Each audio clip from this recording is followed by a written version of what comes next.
Naguguluhan ako sa bansa natin. Parang walang namumuno. Parang walang pakialaman lahat.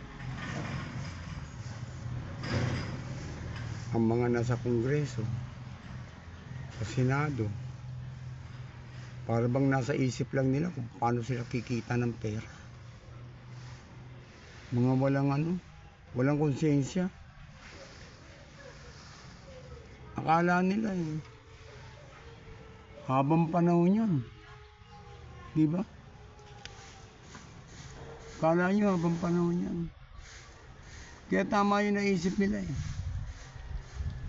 Palitan yung pera. Yung tagi 1,000, palitan ng bago. Para yung mga dating mga pera natin na tagi 1,000, hindi na valid. Talagang gawing basura. Total, basura naman ang tawag nila dun. Palitan ka agad-agad.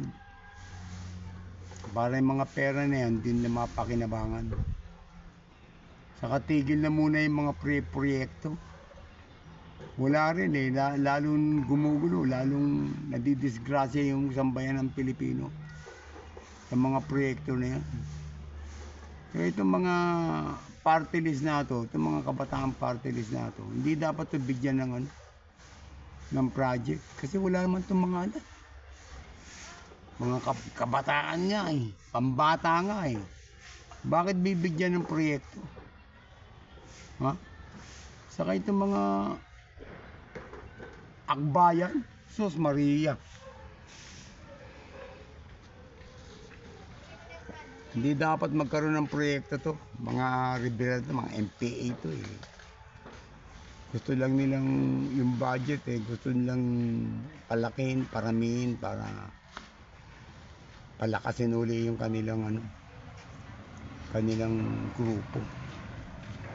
Para makagawa uli sila ng panggugulo sa Pilipinas. Mga hindi tao to. Mga halimaw to.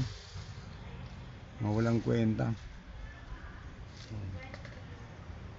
Hindi na sila nahiya. Lalo na itong mga matatanda na to. Matanda na, adik pa. Kapal na mukha. Pambata lang yung adik Tanda-tanda mo, nag-aadik ka pa. Hindi mo ayusin yung Pilipinas. Yung buhay, yung pamilya mo. Di ba? Walang adik na hindi nasisira ang pamilya.